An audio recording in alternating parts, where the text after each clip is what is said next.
Bienvenidos una vez más a nuestro club de lectura. En esta ocasión contamos con el relato Hot Frog de Edgar Allan Poe.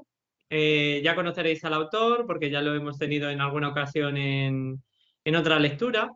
Fue un escritor, poeta y crítico estadounidense, generalmente reconocido como uno de los maestros universales del relato corto, del cual fue uno de los primeros practicantes en su país. Fue un renovador de la novela gótica, recordado especialmente por sus cuentos de terror.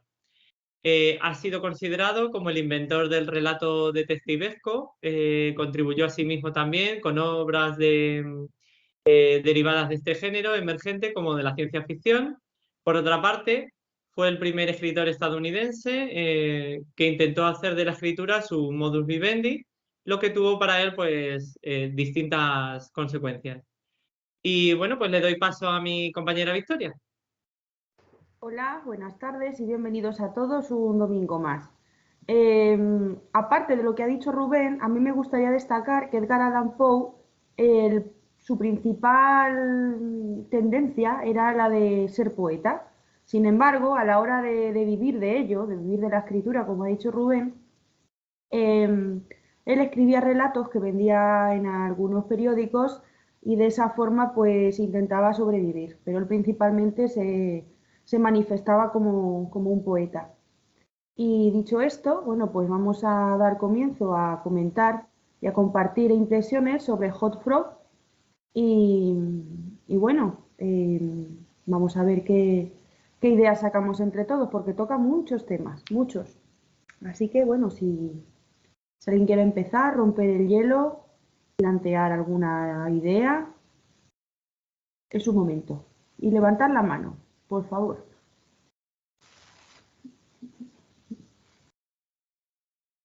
Venga. ¿Quién se anima? Francisco, que estás ahí con ganillas de hablar.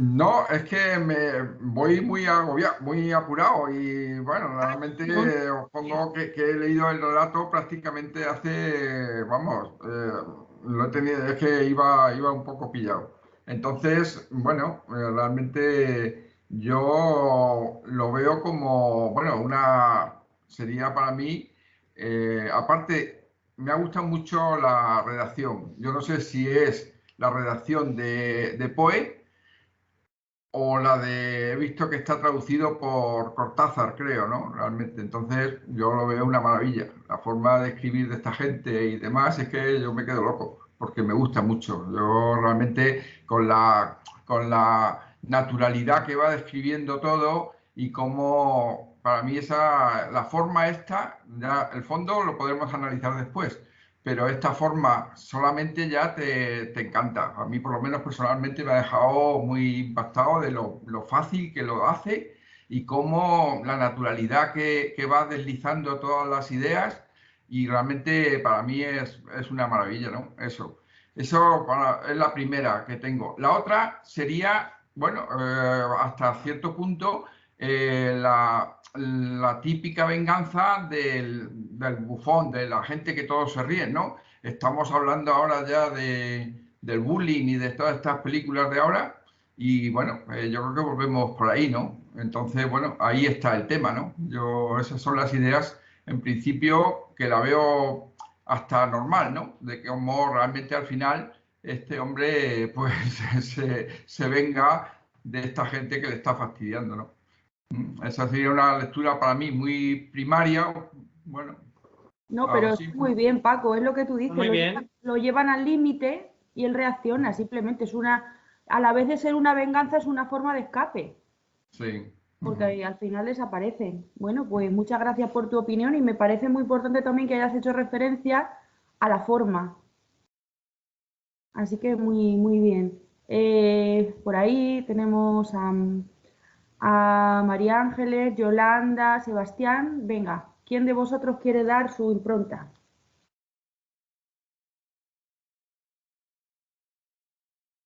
Yolanda.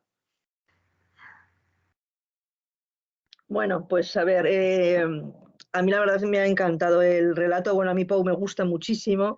Un poco como dice Francisco, es que tiene una forma de escribir lees algo y sabes perfectamente que es Poe y aunque este cuento es un poco diferente a otros, tiene ese sello de terror, ¿no? Y tiene también algunas semejanzas con el texto que leímos del Tonel de Amontillado. Efectivamente. Tiene algunas semejanzas. Quizá el final, ¿cómo resuelve el final, esa frase final de que se marchan, no sé qué? Bueno, a mí esa frase pues no me ha terminado de gustar, digamos, ¿no? Me hubiese gustado más si estoy buscando el texto, si deja esa última frase de se supone que Tripeta instalada en el tejado del salón fue cómplice, o sea, esa última frase como que, bueno, no creo que sea el mejor cuento de Poe precisamente, pero aún así todo disfruto muchísimo con la lectura. He visto que tiene muchísimas connotaciones con lo clásico, con la antigüedad, con el tema de la antigüedad, vaya. Que por otra parte era del uso de la época, claro, el tema de lo clásico pues era como muy atractivo, lo exótico, ¿no? Con el tema de las bestias y los orangutanes, todo esto. Lo podemos ir analizando un poco más adelante, tampoco quiero ahora extenderme demasiado. El tema de la mitología también aparece de algunas maneras.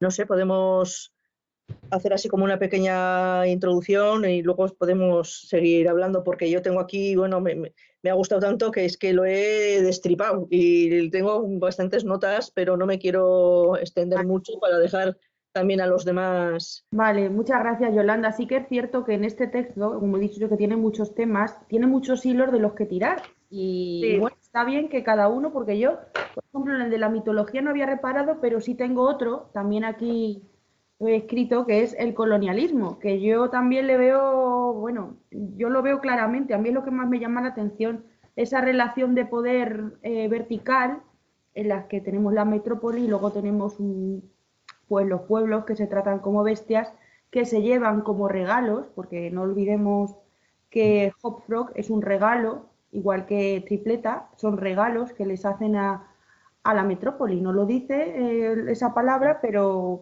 sí. Y bueno, como hay muchos hilos, vamos a seguir, bueno, voy a preguntarle también a Sebastián a ver qué ha visto él y luego ya entre el global de todos, pues vamos a ir desgranando muchas cosas más que van a ir apareciendo. Así que Sebastián, Bueno, adelante, vamos. dinos tu visión del relato, general sin entrar en detalles. Luego ya Bueno, iremos... sí, por encima un poco lo vamos viendo. Vamos a ver el relato, pues yo veo, pues como en el otro anterior relato de Allan Poe, el tonel amontillado, pues veo la ironía y la gana de ganarse la confianza de las personas. En este caso, pues es ganarse la confianza de ese rey que está dispuesto a disfrazarlo de lo que Hotfrog ve conveniente y va planificando todo lo que posteriormente va sucediendo con minucioso cautela y demás. Entonces, yo ahí lo que veo también es que en el caso de Hotfrog, como habéis mencionado, que era un regalo que se lo habían regalado otros generales y demás, pues lo que veo que una persona con unos defectos físicos y una discapacidad es capaz de cualquier cosa que se proponga, hasta planificar y calcular fríamente la muerte de un rey y sus 7 ministros, que le estaban haciendo una vida imposible, tanto él como a su compañera Tripeta. Entonces, lo planifica todo de tal forma que, aun estando prohibidas todas las armas, hace ver que todo ha sido un accidente y, por si fuese poco, salir impune de todo. Es más o menos lo que a simple vista veo yo. Pues sí, es muy interesante todo lo que dices, hacer también alusión a una discapacidad, al potencial en una cosa que has dicho es lo que no estoy de acuerdo, pero es una cosa súper puntual.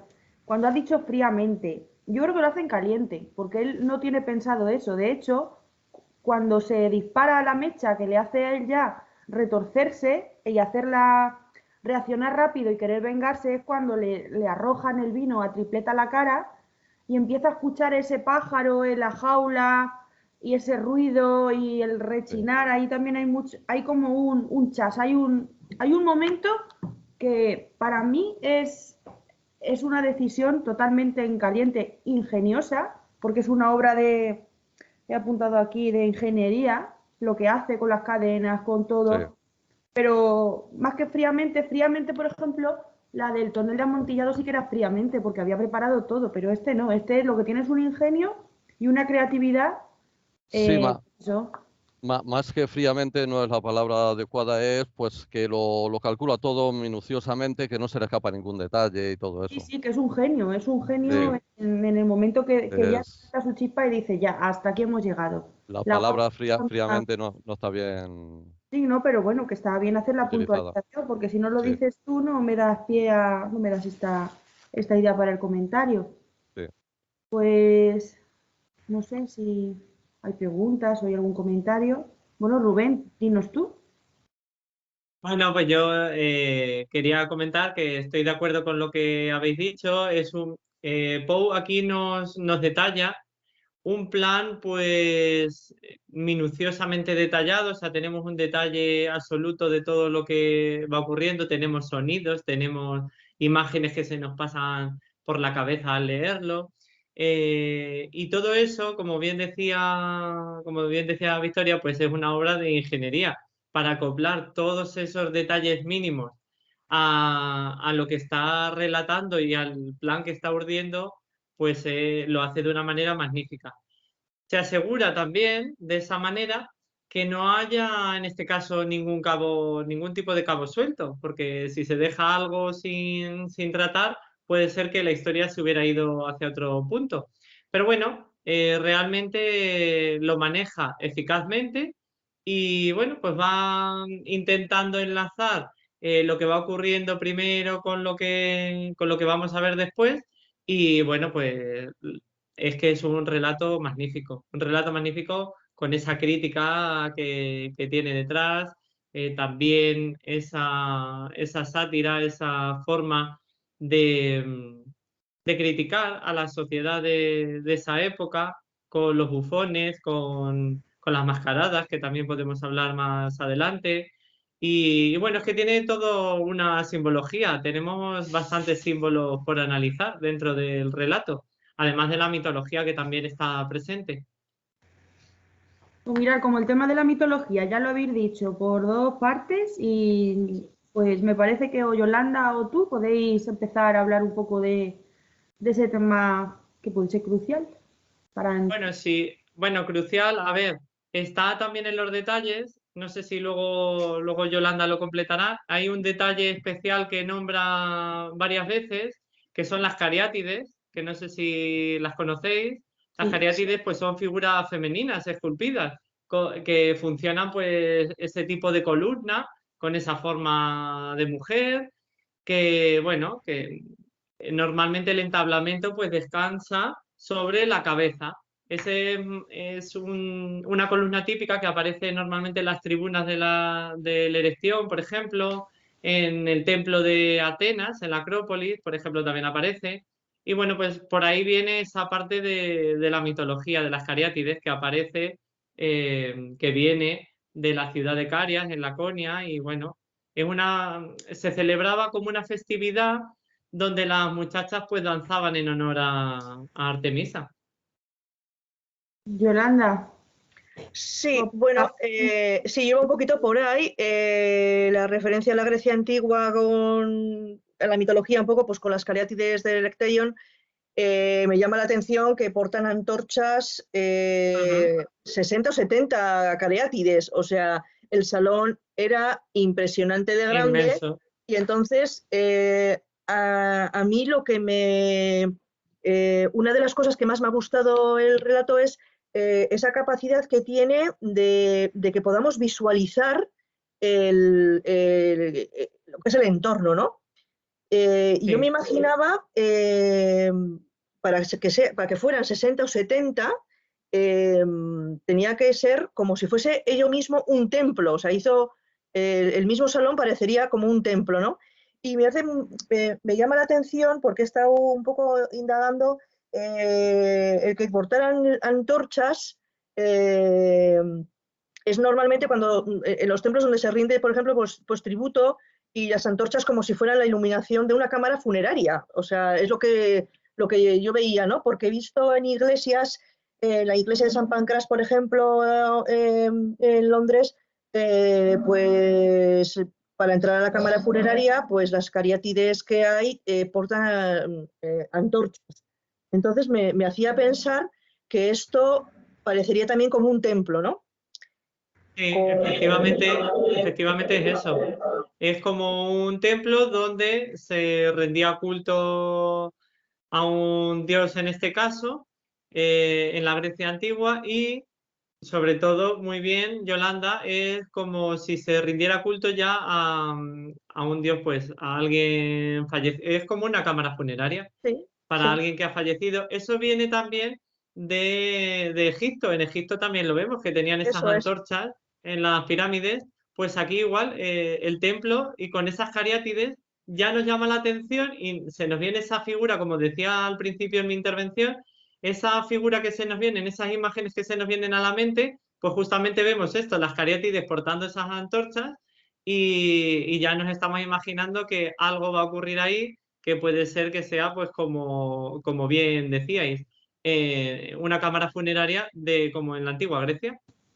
Pues ahora que decís eso, me estoy acordando del Panteón de Agripa, que viene a mi cabeza, en el cual es circular, igual que la sala, yo creo que en un momento dice que es circular, ¿no? Sí, sí. Y además en la parte superior tiene una claraboya, o sea, tiene un círculo Sí, Sí, abierto, entonces sí, en esa misma línea, y también es un panteón, en el panteón pues ya sabemos, claro. tiene mucha relación con el mundo clásico, y a la misma vez que dice Yolanda que visualizas el espacio, fijaros si es fino y preciso escribiendo, que no te dice que era un sitio enorme, pero claro, te indica que tiene 60 cariátides y tú No. ya te está dando muchísima más información que si te dice simplemente que el sitio es enorme. Entonces, claro. pues Además, el claro, domingo, además la lámpara de la que cuelgan 8 personas tiene que tener un volumen también muy, muy importante. Con lo cual, en cualquier sitio no cabe una lámpara con todo esa polea, o sea, todo ese mecanismo y demás, tiene que estar en un sitio también muy grande. Juega mucho con los adjetivos y ya lo iremos desgranando, pero juega mucho con los adjetivos, con los sonidos, con los colores. Sí, es muy interesante. también hace un juego, ¿qué pensáis cuando habla de lo de la broma y los gordos y la grasa? Porque hace un juego de palabras que dice que no sabe si es que como era que si la gente, como decía la gente, los gordos, ¿no? La gente, no sé cómo lo explicaba, si tendían a la broma o era algo que producía la grasa. Eso es totalmente Sí, es un juego de palabras, pero a la vez te está ridiculizando a esas 8 personas. Bueno, 8 no, 7 más 1. Que luego el número 7 claro. también tiene Sí, Sí, sí, sí. su sí. misterio. Pero son siempre 7 más 1. Son 8, pero son 7 más 1. Y ese círculo con esa diagonal, con la cadena que luego él utiliza para enganchar, la verdad es que es sorprendente como bailando todo, todo, hasta el más mínimo detalle. Incluso con el tremendo peso de las 8 personas, cómo alguien lo está manejando, que es la amiga del personaje, ¿no? Realmente porque dice al principio que por fuera de la claraboya esta, realmente hay un mecanismo de contrapeso para que pueda moverse todo eso, porque si no, realmente lo hace, ya digo, es muy inteligente al hacer el relato y antes te va dando todas las pautas. He dejado de oír a Francisco. Sí, yo también.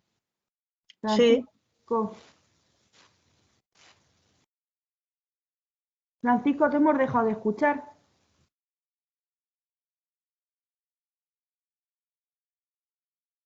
Voy a Vaya decir, por Dios. Francisco, A ver, Francisco. visto por WhatsApp. Francisco, que estabas hablando y de repente te hemos dejado de escuchar. Está escribiéndome. Bueno, pues A lo mejor se le ha ido la conexión. se le habrá ido o algo. Pero Yolanda. creo que está. Bueno, Yolanda, mientras tanto, Bueno, pues mientras tanto, mientras se incorpora Francisco, siguiendo un poco por el tema de la Grecia antigua, se puede comentar la referencia que, hilando con el número 7, pues los 7 ministros, yo creo que son un poco pues la parodia de los 7 sabios de la Grecia antigua, ¿no? Que así como los 7 sabios pues buscan la verdad, buscan la justicia, se supone que los ministros del rey pues tienen que ser referentes, consejeros y sin embargo, bueno, pues este señor de lo que se rodea es de 7 personas un poco como él, ¿no? Que le siguen las gracias, que se burlan, ridiculizan. Entonces ahí creo que un poco la crítica que hace pues a la sociedad, ¿no?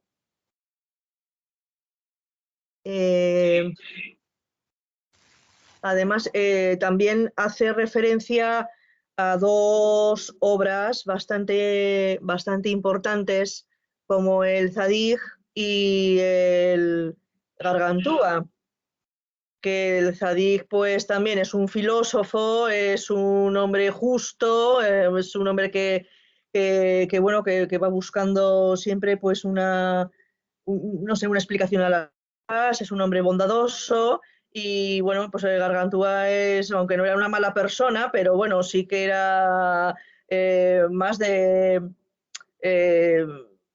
un poco pues más ridículo, más de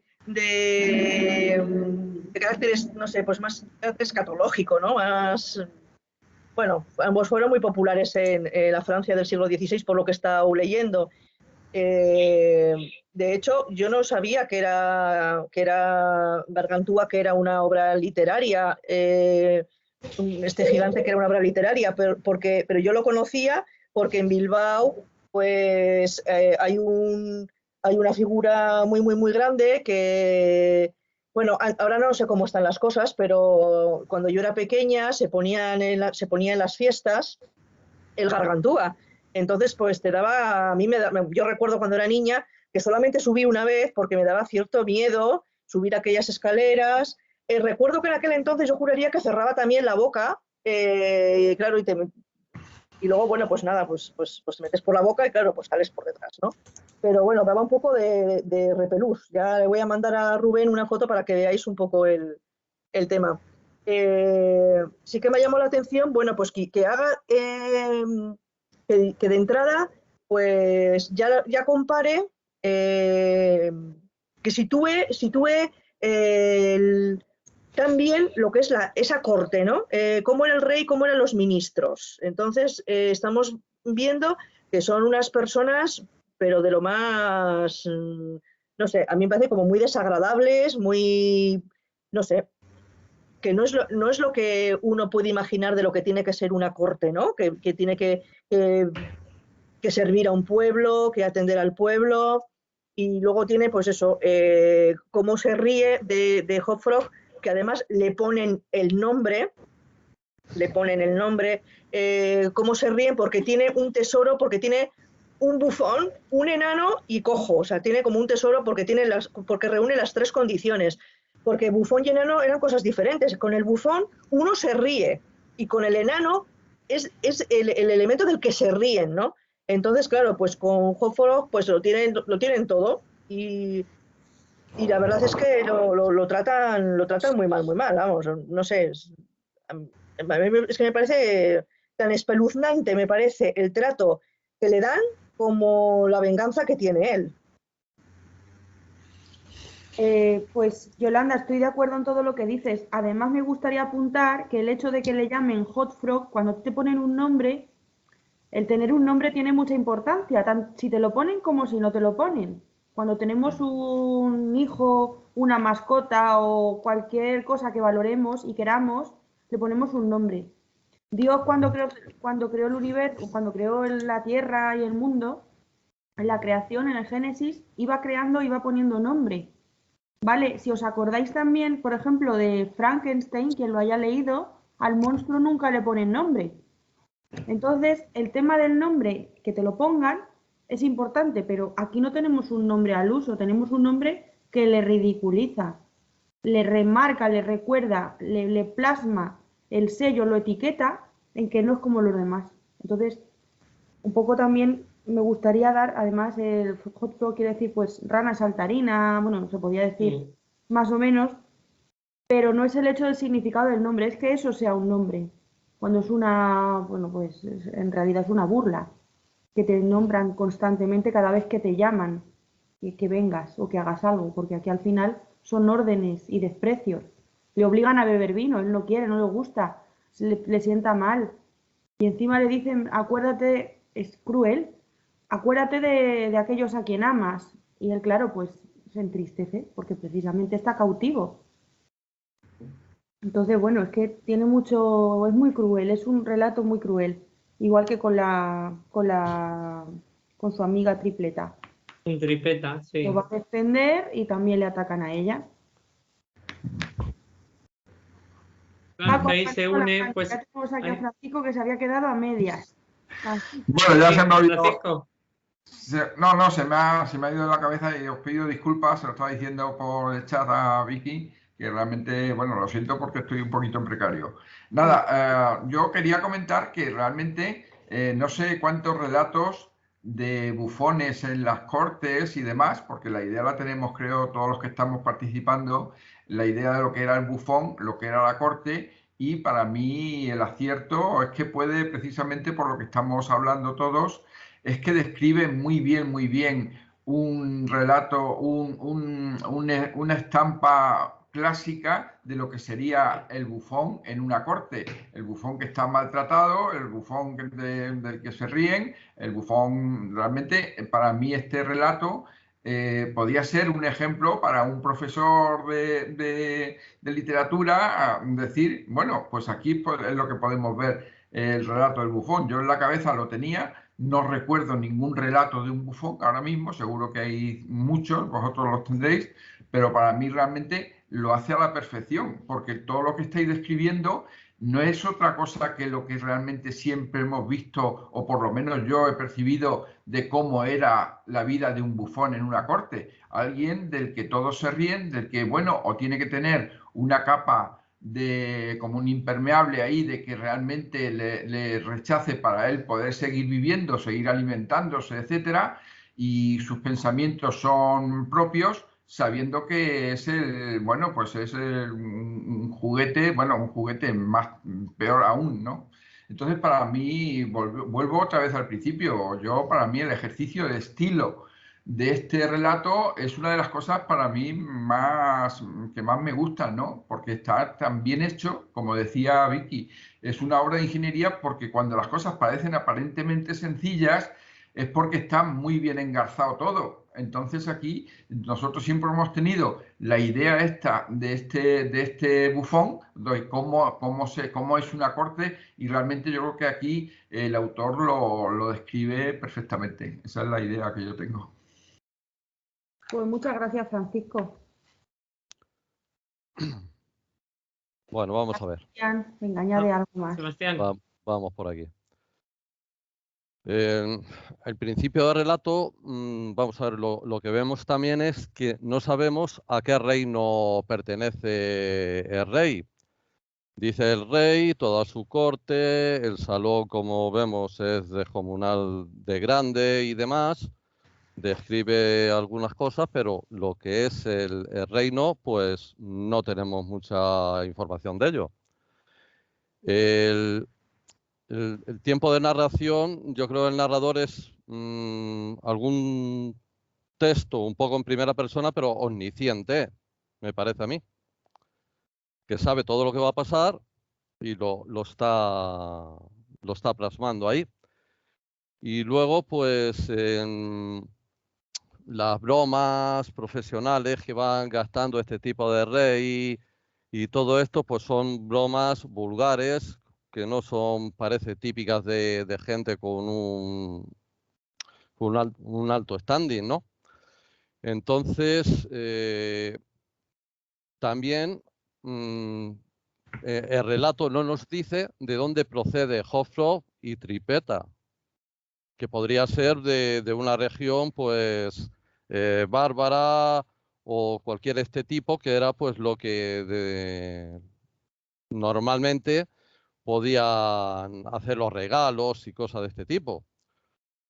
Y poco más. Y a ver, el motivo de la venganza y todo eso, pues lo va enmascarando ahí un poco, pero está presente en el relato. Gracias. Ahora, cuando hable Francisco, luego voy a hacer algún apunte de una cosa interesantísima que has dicho. Porque el hecho de que no digan los países es un recurso. Ahora volveremos. Francisco. Precisamente, yo quería hacer también lanzar la pregunta, ¿dónde situáis vosotros esta corte? Yo la sitúo, me parece así un poco en el norte, no sé, por Escandinavia, por ahí, bueno, yo me he hecho esa idea, no sé, al estar tan lejos los orangutanes y ser tan extraño y tal, pues no sé, ¿vosotros la situáis mentalmente, os habéis hecho una idea geográfica del lugar? Rubén, ¿tú o yo? Porque esto tiene mucha tela. Empieza tú si quieres. No, venga, empieza tú. Luego yo te... No, empieza tú sobre... A ver, yo puedo... Primero, bueno, empiezo yo a decir algo y luego ya... Venga, vale. A ver, realmente, aunque no dice el lugar, pero menciona algunas partes de algunas obras importantes. Y a ver, te puedes hacer una idea de por dónde puede estar, pero yo creo que se ve una semejanza, aquí lo que podemos ver es una semejanza con lo que pasó en la corte de Carlos VI en Francia, que ellos mismos con un bufón, el bufón les propuso vestirse de sátiros y bueno, al final acabaron, me parece que todos quemados, excepto el rey que se salvó, pero realmente es que se hizo como un baile, sería el Bal des Sardens, donde Carlos VI de Francia propuso hacer lo mismo, propuso hacer un tipo de función y realmente todos se vistieron de sátiros y el único que quedó vivo fue el rey. Entonces, bueno, ¿se puede situar en algún sitio? Podríamos decir que podría ser esta semejanza de Francia, podría ser en Francia, pero también podría ser en el norte o en el noreste de Europa. ¿Por qué no? Bueno, yo desconocía esa historia. Lo que sí puedo decir que Edgar Allan Poe muchas veces cogía historias reales de los sucesos de los periódicos o de la historia y los convertía en cuento. Por ejemplo, tiene uno de las conversaciones con una momia, ¿vale? Es un poco con los experimentos que se hacían, estaba siempre a la última. Y luego ¿cómo era? El asesinato no me acuerdo cómo era, y mira que la ¿De la historia calle es, Morgue? yo iba por el Marie Roget, el misterio de Marie Ah, Roget, también, vale, no me acordaba también. ya me ha salido. En un asesinato que hubo de una bella cigarrera en Nueva York, él lo llevó a un cuento, que incluso intentó hacer un poco de detective, porque era un caso que no se resolvía, que él pensaba que la policía no había investigado bien, y de hecho es que había muchas cosas que no encajaban. Entonces él siempre se basaba, o muchas veces, en los últimos descubrimientos de la ciencia, como el galvanismo,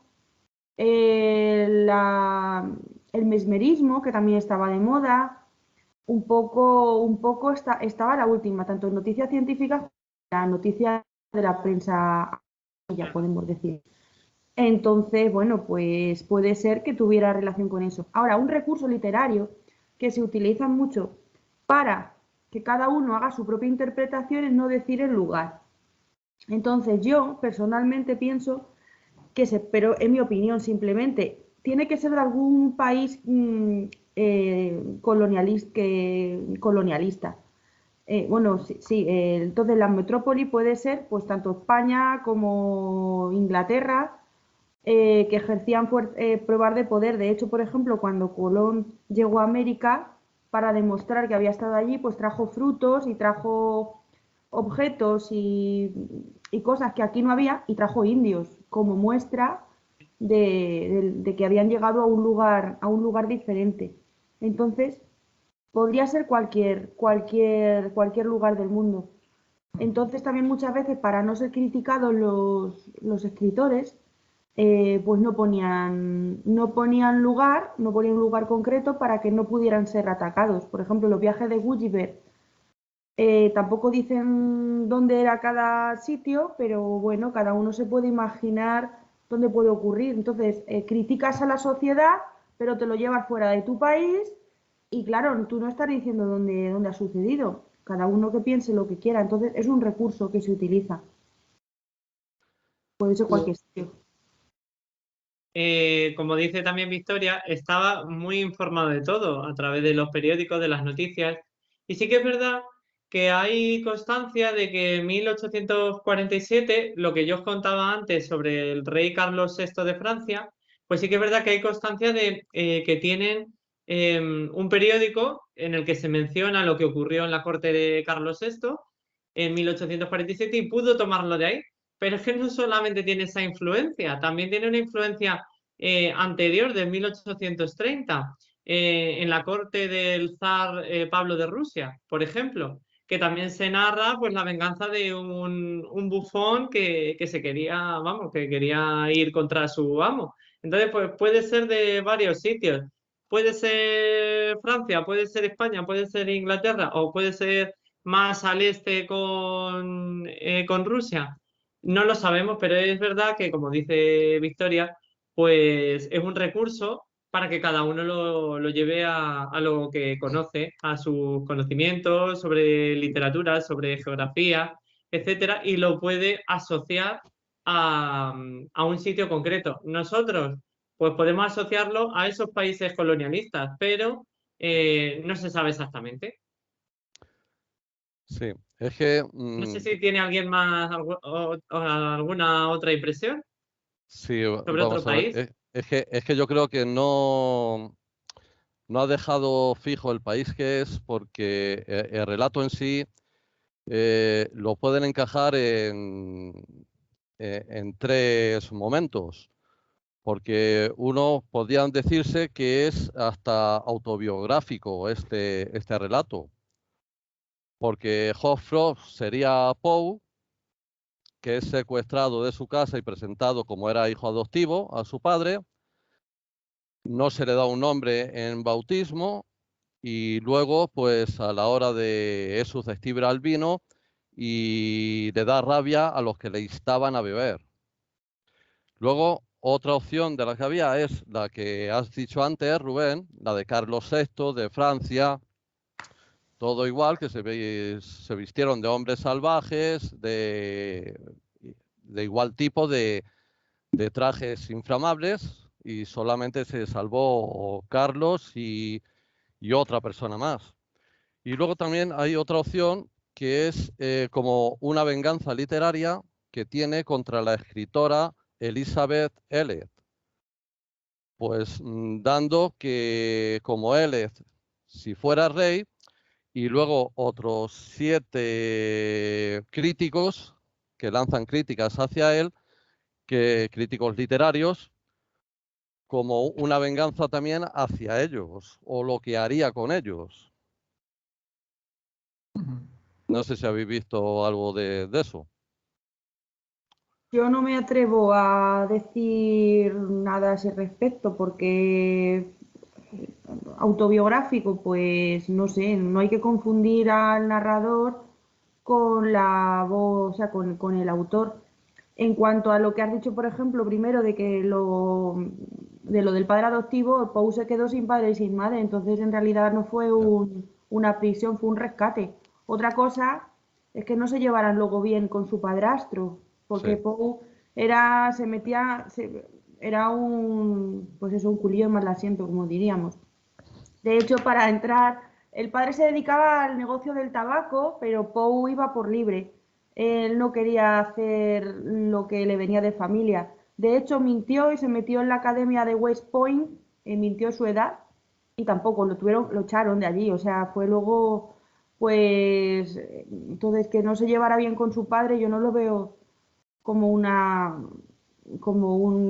captura, ¿no? Fue un intento pues de rescatar a un niño y tener un hijo, porque si ellos no podían tener hijo, bueno, pues tener un hijo era como Sí. una cosa necesaria para no ser un bicho raro y tener quien te cuide, como se, como se dice algunas veces.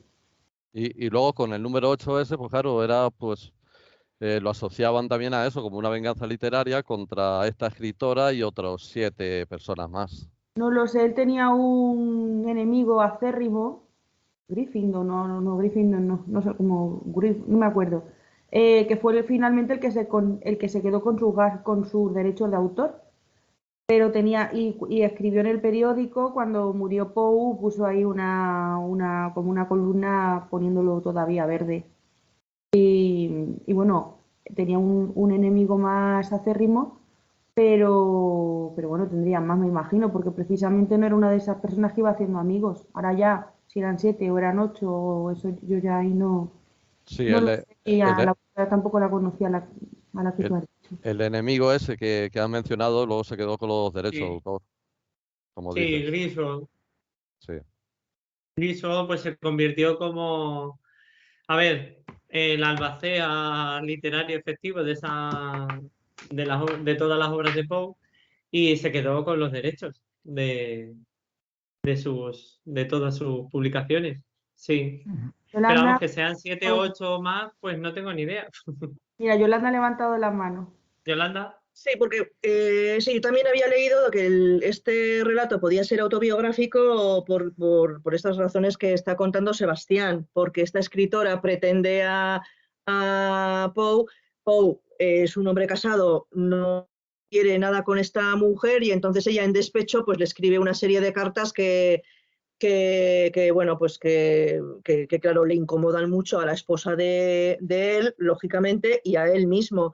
Como no consigue lo que quiere, pues se dedica a difundir que está loco y entonces, bueno, eso sí que corre y bueno, de ahí un poco esas 7 personas que nombra Sebastián. Bueno, es una de las explicaciones, aparte de lo de la corte de Carlos VI, es una de las explicaciones que sí que aparecen en Internet, vamos, en la Wikipedia.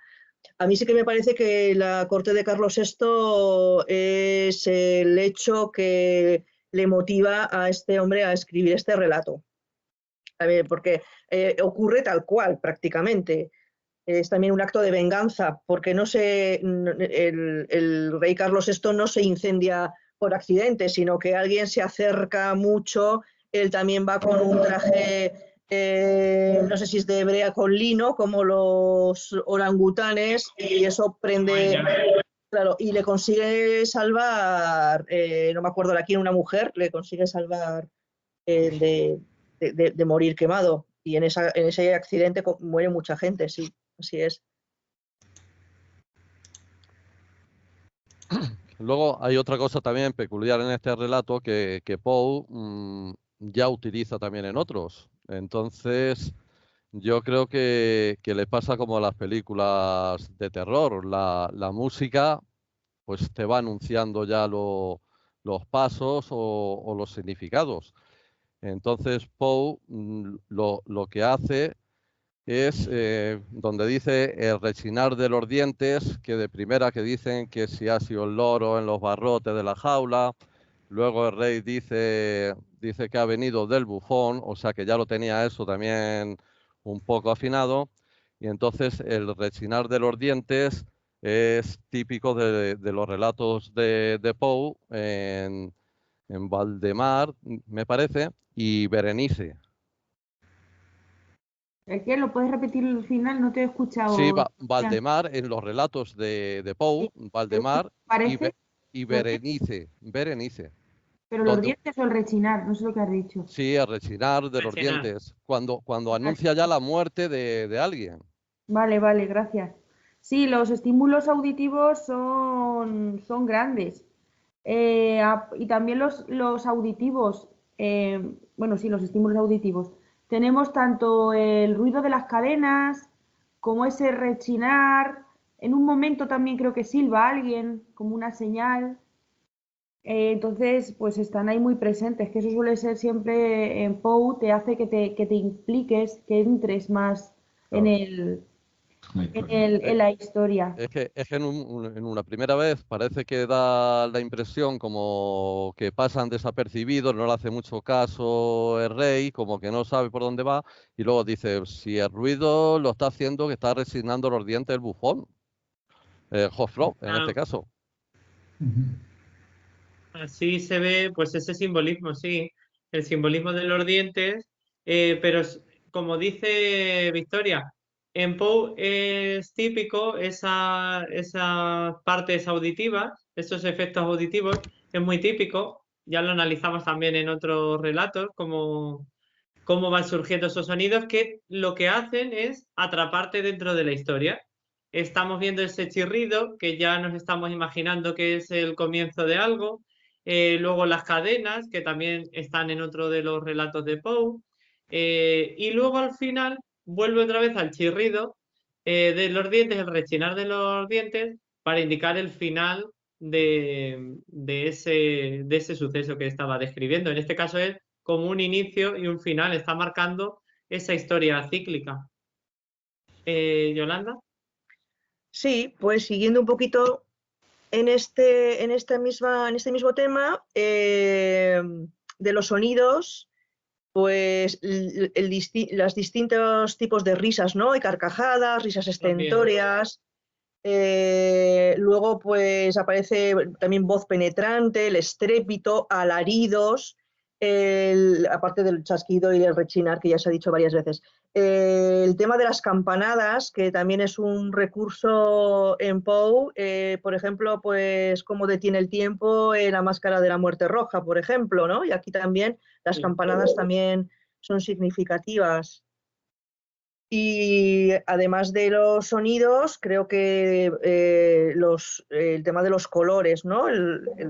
Las llamas líneas del sonido, o sea, el, el- el color púrpura, la utilización del color púrpura con la palidez, por ejemplo, o sea, también creo que es bastante recurrente en por lo menos yo recordaba el relato de La Máscara de la Muerte Roja, eh, en el vestido también del tonel de Amontillado también aparecen Bien. esos colores, ¿no? Sí, es que hay una conjunción, una unión entre lo auditivo, que nos Sí, transporta a un área más sensorial, sí, y los colores que también nos transportan a ese área sensorial. En la Máscara de la Muerte Roja vemos las distintas habitaciones que tienen sí, distintos colores y tienen eso distintos es, significados.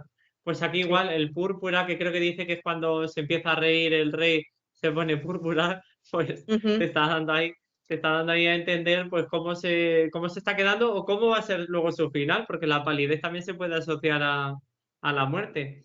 Entonces, bueno, sí, hay una unión entre colores con sonidos que nos transportan a ujú, ese área sensorial que nos está sí, describiendo. sí, sí. Además lo hace magníficamente porque nos introduce de tal manera que parece que estamos nosotros dentro de ese salón oyendo ese chirrido, oyendo las cadenas, viendo los colores, Sí, vamos, que te transporta totalmente. sí, y luego los adjetivos que utiliza, ¿no? Por ejemplo, ya no solamente auditivos, sino visual, con los olores incluso, ¿no? Fétido, negruzco, repugnante. O sea, utiliza una serie de adjetivos en torno a los sentidos claro, que te ponen en situación. Pareces tú mismo que estás en ese salón, claro. No, parece que lo estás viendo directamente, parece sí. que tú eres un espectador. Y además con los estímulos olfativos, imaginaos lo que son la brea. Yo no sé cómo huele la brea, pero me imagino que huela muy fuerte, no lo sé. A eso le sumas la tela y luego le pones el que se quemen y al final Pues como a petróleo. O sea, 8 personas que se están quemando. Eso tiene que ser, aparte del humo, es que cuando ponen las carreteras, cuando echan en eso, esto negro a las carreteras, eso creo que es brea o algo parecido, vaya. alquitrán, ¿no? ¿O es otra cosa? Alquitrán, sí, pero supongo que tendrá el olor parecido.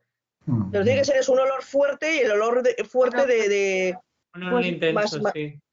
muy intenso, más la tela, más el los olor. cadáveres. Sí, imaginaos el olor que tenía que haber ahí, el humo, la luz, es pues eso, como un infierno, como un infierno. Es como un derivado del alquitrán.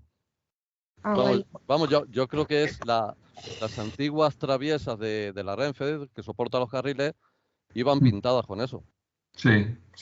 Y también las botas de vino y los pellejos, que entonces cuando yo era pequeño realmente se usaban también, realmente se llenan de, no sé si es brea, realmente la pez, ¿no? Yo recuerdo es un olor la bota muy es fuerte, penetrante, no sé si es, no creo que sea lo mismo, porque también los postes estos de los teléfonos y tal, pues realmente todos esos postes, para que no se pudran y para que duren mucho más tiempo, van. Y además, de hecho, esos postes no se pueden guardar encerrados porque el olor es tan fuerte, puede provocar. Entonces tienen que estar en campas abiertas. El almacenamiento de esos postes tiene que ser abierto. Es que la ¿Cómo? olor es permanente, incluso cuando los quemas sigue oliendo.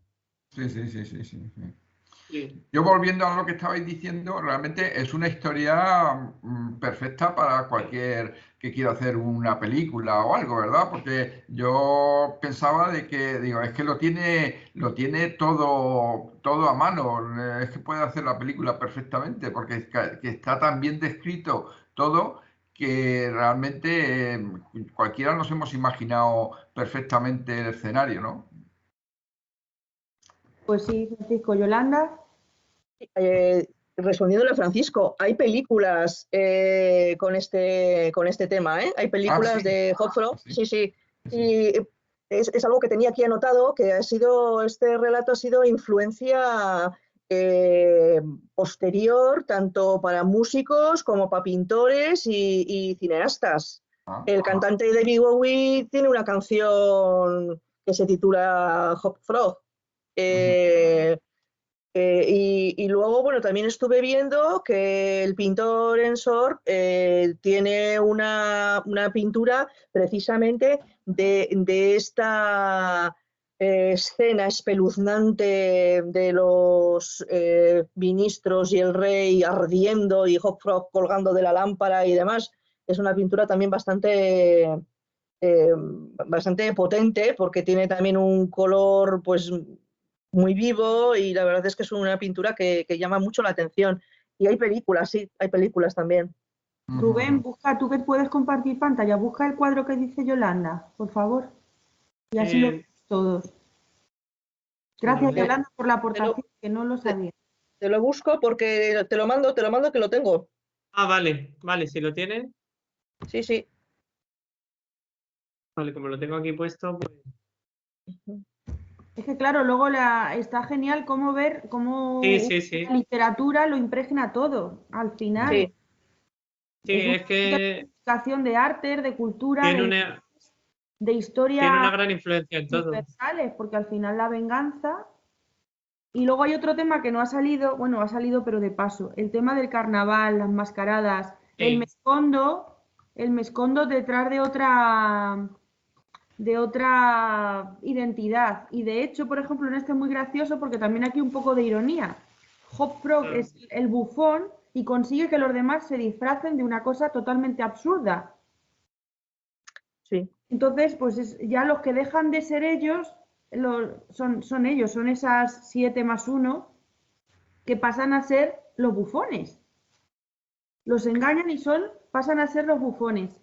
Sí, es que, perdona. Sí, es eso. Ya lo he dicho. Venga, Yolanda. Es que de hecho, tanto en el tonel de Amontillado como en este, son los propios personajes los que se van como creando, o sea, se creen partícipes de una broma y sin embargo son los que se van Sí. buscando la muerte, digamos, porque en el tonel el Fortunato es el que se va construyendo el muro. Y en el Hot Frog, el rey es el que ordena cerrar las puertas, no introducir armas, o sea, es que recrea o sea, es que Poe recrea unas escenas, pero vamos, totalmente, bueno, como he dicho antes, espeluznantes. Mira, este es genial, muchas gracias. Está Muy bien. Sí. impactante. En el suelo que hay uno ya que ha caído. Sí, parece. Claro, parece sí que ha caído uno. La verdad que el cuadro está, vamos, Claro, representa imaginaros realmente las lo que personas es. que están abajo pensando, pero esto es de verdad, lo están haciendo, son orangutanes, pues, Claro, claro, gritarían. Y también Hop Frog va con se resalta mucho en decir quién son, me voy a acercar más. Pero quiénes son, me voy a acercar más porque no sé quiénes son, hasta que finalmente, con esa excusa de voy a ver quiénes son, que lo dice varias veces, pues se va acercando para que los otros sufran más, la gente se asuste más y al final, bueno, pues el fuego, no sé si decir purificador, pues terminador, que tantas obras también terminan con un fuego que hacen un reseteo de ese mundo, de esa historia. Y bueno, aquí está muy presente también, pero es también el voy a acercarme a poco, no sé quién son, y sí lo sabe, claro, los que no lo saben son los de abajo, que estarán estupefactos sin saber qué es lo que está pasando realmente. Es que no saben si es real o no es real. como has dicho antes, Victoria, de que los había disfrazado, pero los había disfrazado acorde a su la corpulencia que tenía, ¿no? O sea, que iba el disfraz acorde con ellos. Le quedaba hasta bien. Pero luego en el texto, después de ya incendiarlos y demás, dice Hofstra, dice, ahora veo claramente quiénes son esos hombres. Dijo, son un gran rey y sus 7 consejeros privados. Un rey que no tiene escrúpulo en golpear a una niña indefensa y sus 7 consejeros que consienten ese ultraje. En cuanto a mí, no soy nada más que Hofstra, el bufón. Y esta es mi última bufonada. O sea que, como bien ha dicho también Victoria, pasan de ser reyes a ser bufones de Hofstra. Sí, Ujú. Claro, efectivamente, es ya el final. Mi última bufonada porque esto se acabó, Claro, en realidad. Se acaba claro. porque él se escapa y porque sí. finaliza con estas personas que pues eso, se han burlado de ellos y por esa posición de superioridad, pues ha pasado lo que vemos al final. De hecho, el Hofstra se reían de él porque apenas podía andar, apenas podía moverse, pero luego a su vez decían que tenía unos brazos súper desarrollados y fuertes, claro, lo que le iban a ser útiles para poder subir a la claraboya, a la lámpara y demás, y con esa delicadeza de decir, a ver quiénes son los enmascarados, no sé qué, acercarle la antorcha para incendiarlos. O sea, todo diseñado Efectivamente. perfecto, genial, genial todo el relato. Bueno, pues como llevamos ya prácticamente una hora y yo creo que seguiríamos así otra hora más, pero en algún momento hay que parar, me gustaría que dijerais una última impresión o una última idea y ya lo dejamos ya para la siguiente cita. Venga, ideas, no sé, lo que queráis cada uno, una última impresión. Si quiere empezar alguien.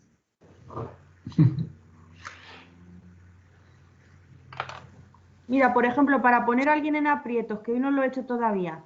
María Ángeles, tú me has dicho que esta vez no te había dado tiempo, que solo ibas a escuchar. Y después de habernos escuchado a todos, me gustaría que nos dijeras algo. ¿Qué te ha llamado la atención en relación? Bueno, hemos visto el cuadro, hemos visto muchas cosas, hemos contado la final, te hemos destripado la historia antes de que te la leas, pero sí que me gustaría que por lo menos desde fuera, desde alguien que todavía no ha leído el relato, nos digas tu primera impresión o qué sacas de lo que hemos dicho hoy. Bueno, pues la verdad es que ahora cuando me lo lea, porque no he podido, creo que casi me va a gustar más leerlo con todo lo que ya sé de todo lo que habéis dicho vosotros.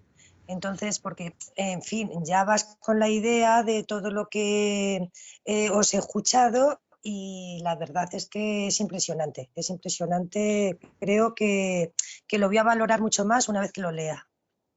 Vale, bueno, muchas gracias Gracias, María Ángeles. por darnos tu opinión, María Ángeles. Y bueno, Vosotros. Sebastián, Yolanda, Paco. Bueno, para mí, bueno, al final lo que queda está claro, es realmente la venganza del que está humillado, un final, digamos, feliz, ¿no? Porque realmente nos deja un buen sabor de boca, ¿no? Esta gente son unos impresentables, tanto el rey como sus ministros, y el relato termina en esa venganza del pretendidamente débil, del que cómo vuelve las cosas a la justicia, digamos, ¿no? Digamos, entre comillas, esa justicia que hace que esa gente pague sus culpas, ¿no? Sí, bueno, Realmente. y que ellos se supone que ya son libres. No sabemos en qué situación se quedaría otra vez la población de ese lugar, porque igual ponen a otros iguales, posiblemente. Pero bueno, Ah, los protagonistas sí que consiguen salir de esa jaula. sí. ¿Alguien más? Última idea. Yolanda. Bueno, pues un poco por no repetir todo lo que hemos estado diciendo y es un poco las mismas impresiones que tienen los compañeros, claro. Me llama la atención que es un relato contado como un cuento al uso, ¿no? Pues empieza con un rey que no creo que es el típico relato de Poe.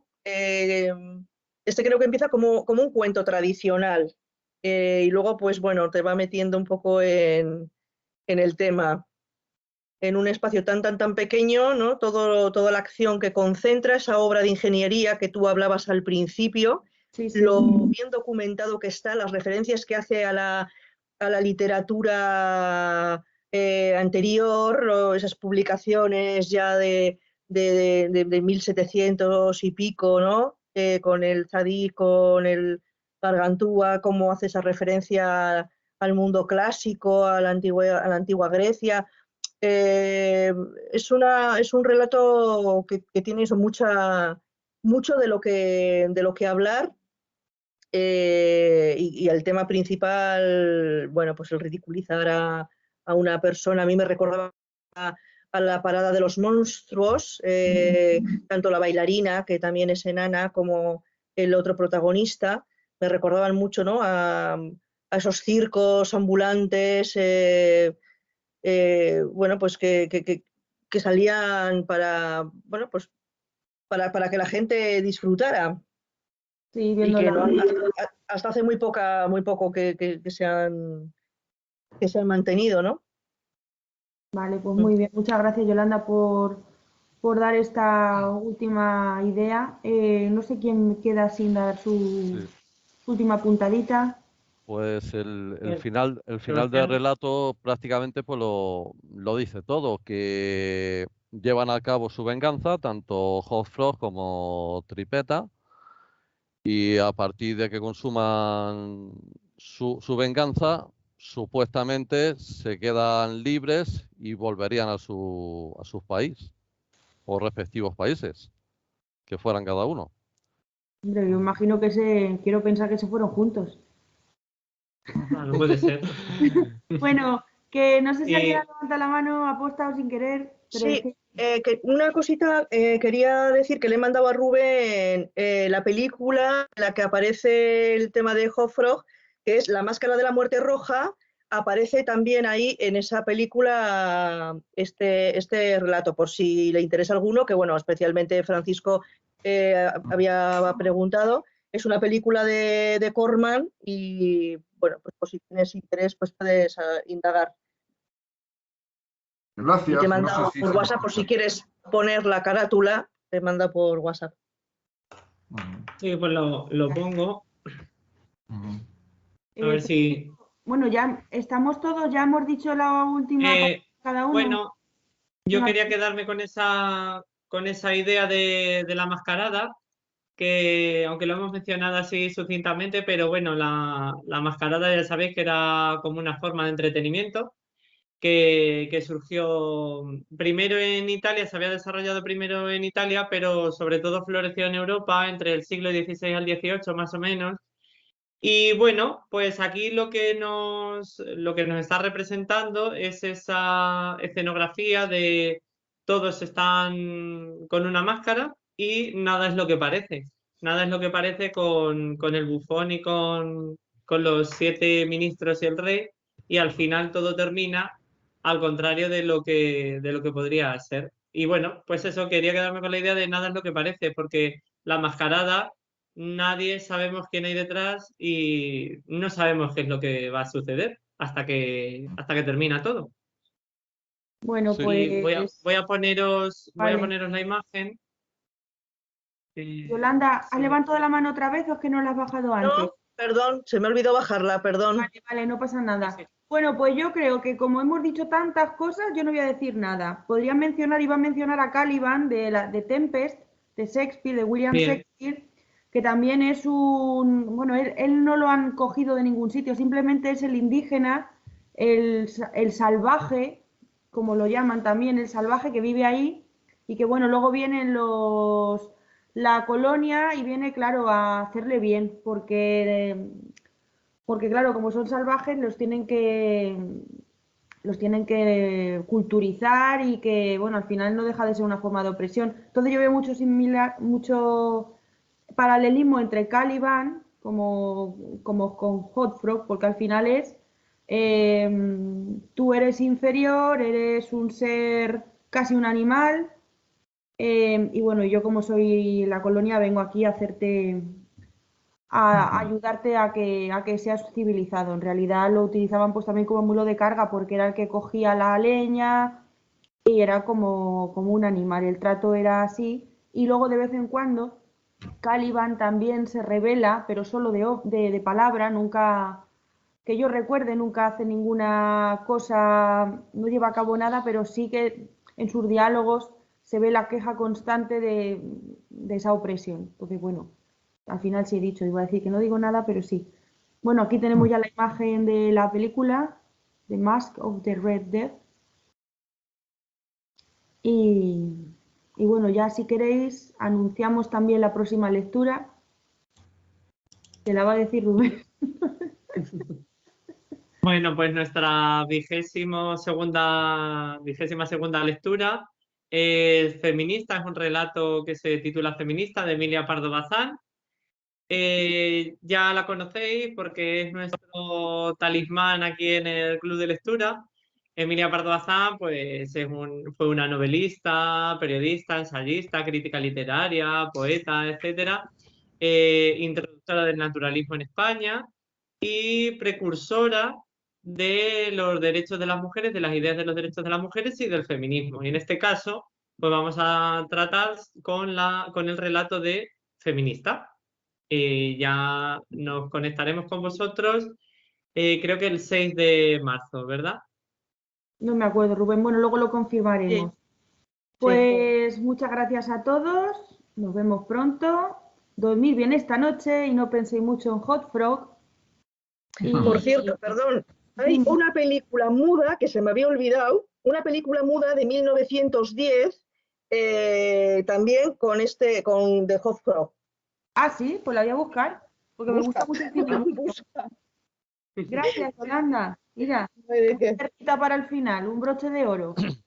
Bueno, muchas gracias a todos. Muchísimas gracias a vosotros. todos por estar con nosotros. Adiós. Venga, hasta Adiós. luego. Hasta luego. Adiós. Luego, Adiós, adiós. adiós.